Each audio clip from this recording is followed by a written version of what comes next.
Hey, welcome to Freedom Fridays. The title for today is Liberty in Relationships. Liberty in relationships. I believe the most important thing that we could ever have in our life are relationships. I believe we are created for relationships. You can have everything in this world, all the material things, all that you call or society calls success, and whatever you want to call it, you can have it all. But if you don't have someone to share it with, if you don't have someone who love you, who you love, you have a nice and bonding and loving relationship with somebody, it's all useless. It will leave a void in your heart.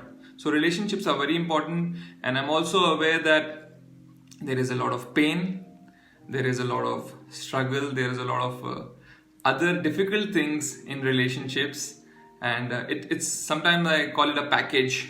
It's a package deal. You have the best moments in relationship, and sometimes you have the most painful moments in relationships. So I've got my dog back. My wife's dog is back in Talegaon, Pune. So he wants to bark because tomorrow is Diwali and a lot of crackers are going on, and we all know, man, we have blasts and crackers going on, dogs bark, no problem. So the reason why we have unhealthy relationships is, I believe, because of unhealthy hearts. Our hearts are maybe going through fear, guilt, rejection, resentment, or a lot of other things our heart goes through, and because of that, mainly, I think it's because of the self-centeredness of the heart.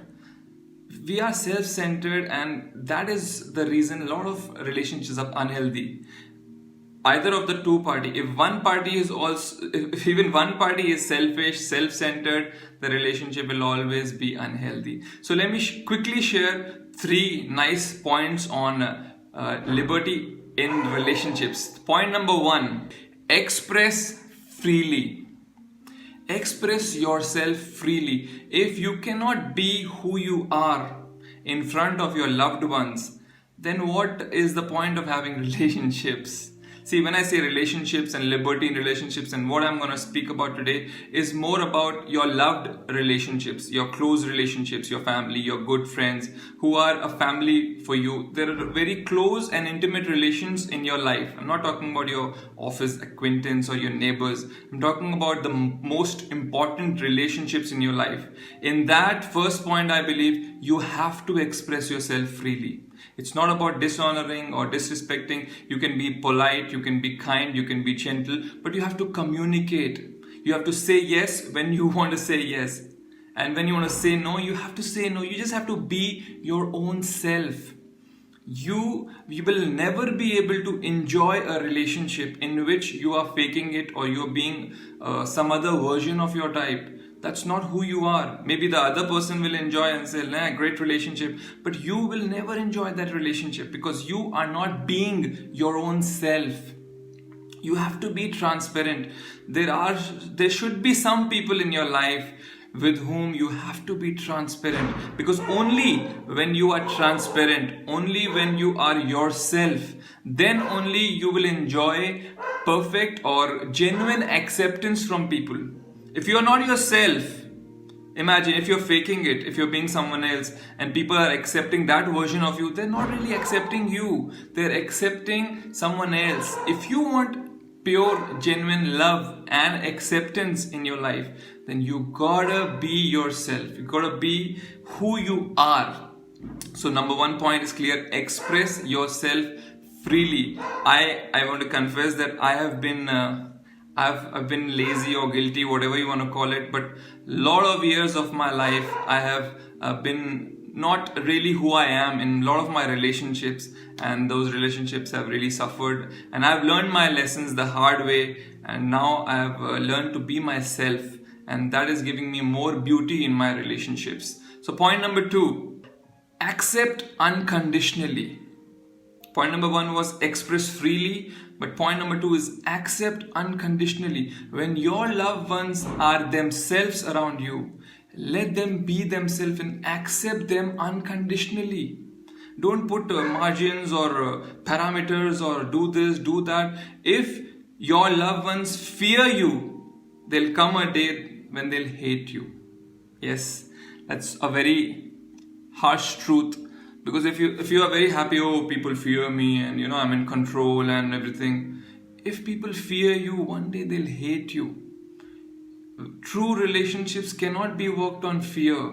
You have to give your loved ones an environment of freedom where they can be themselves, they can show their weaknesses, they can just be who they are.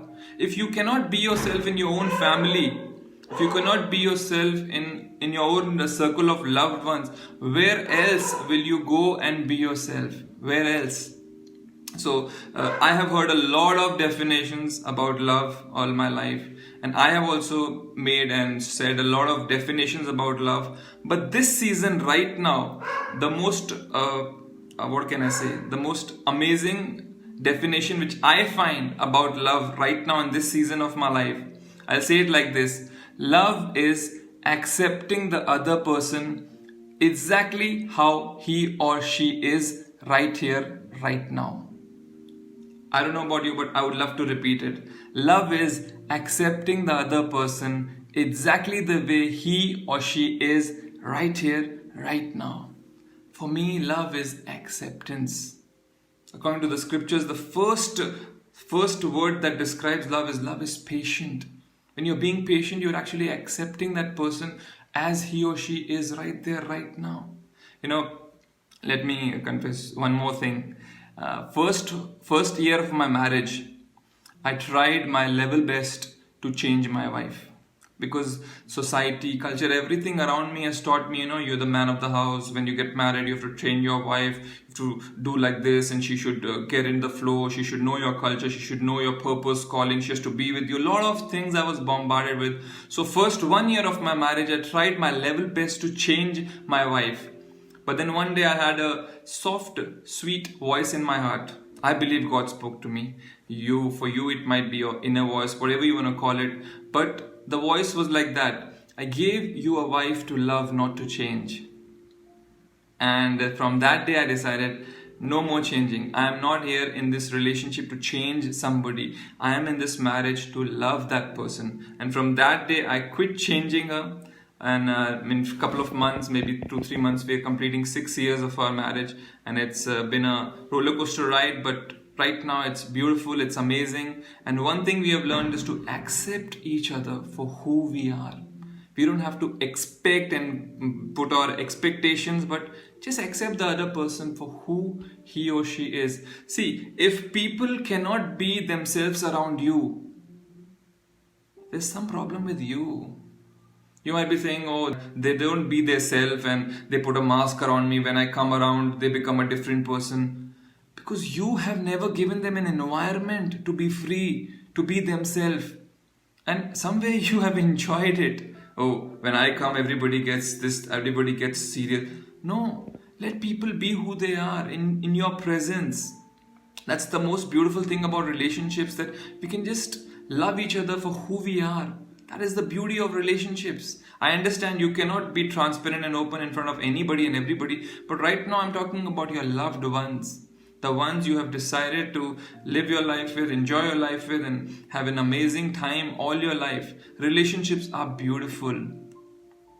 I know some of you might be like, no, I don't agree. But they are beautiful. It's just that we have to learn how to accept and love and be ourselves. There are a lot of principles that we have to catch up with, and then we can enjoy our relationships. Point number 3 is my favorite: love wastefully. Love wastefully.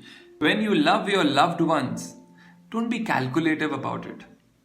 When you spend money, be calculative. I'm okay with that. But when you're loving your loved ones, don't be calculated. This one line can destroy everything in one moment. And that line is, I have done so much for you.